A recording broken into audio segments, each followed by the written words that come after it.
વિષ્ણુ ભગવાન પાસે નારદજી આવ્યા અને નારદજીએ સત્સંગ વિશે પૂછ્યું, મહારાજ સત્સંગનો પ્રભાવ કેવો હોય? સત્સંગનો પ્રભાવ કેવો હોય? ત્યારે વિષ્ણુ ભગવાને કહ્યું કે સત્સંગનો પ્રભાવ જાણવો હોય તો તમે મૃત્યુલોકમાં જાઓ અને મૃત્યુલોકમાં જઈ અને એક વૃક્ષમાં કીડો ચડે છે એને જઈને પૂછી જુઓ સત્સંગનો પ્રભાવ કેવો.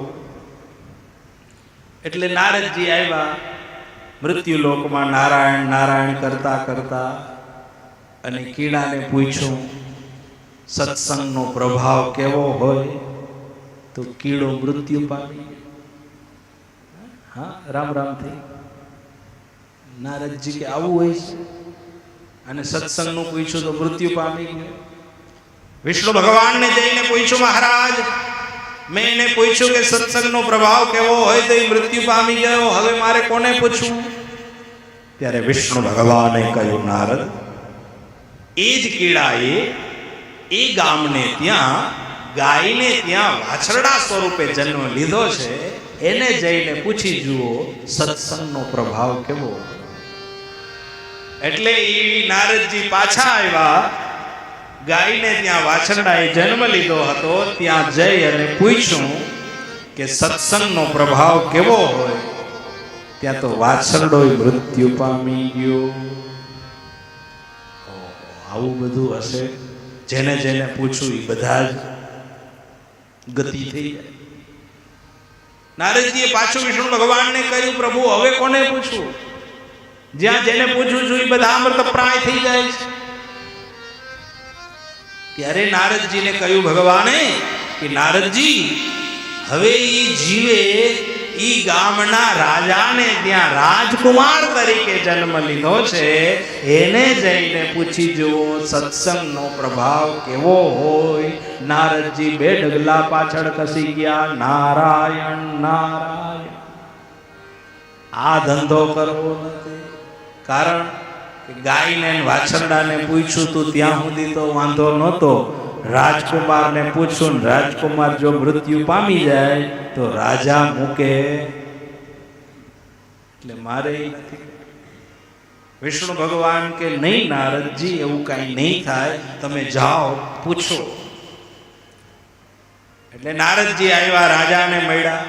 રાજાને કહ્યું કે મારે તમારા રાજકુમારને મળવું છે જે હમણાં જન્મ થયો છે એને, પણ એકાંતમાં મળવું છે. કોઈ હોવા જોઈએ નહીં. રાજાએ ના હોવા જોઈએ, રાણીએ ના હોવા જોઈએ, અને ઓલા ભાલાવાળાને તો છેટા રાખજો. કદાચ એવું તેવું થાય તો ભાગવા. એકાંતમાં. હા મહારાજ મારે એકાંતમાં. પારણામાં રાજકુમાર સુતા છે એક રૂમની અંદર, અને ત્યાં લઈ ગયા અને ત્યાં લઈ અને નારદજીએ પ્રવેશ કર્યો. ત્યાં તો નાનો રાજકુમાર બોલ્યો, આવો નારદજી, ઓળખો પેલા કીડો, પછી વાછરડો, અને હવે રાજકુમાર થઈ ગયો. તમારા જેવાના મુખે ખાલી સત્સંગ શબ્દ સાંભળો ને તો રાજકુમાર થવાય, તો સત્સંગ કરતા ઈસુ તો ક્યાંના ક્યાં. સુખ કહ્યા ન જાય સત્સંગના, સુખ કહ્યા ન જાય સત્સંગના. એ તો ઇન્દ્રપુરીથી અધિક સુખ કહ્યા ન જાય સત્સંગના.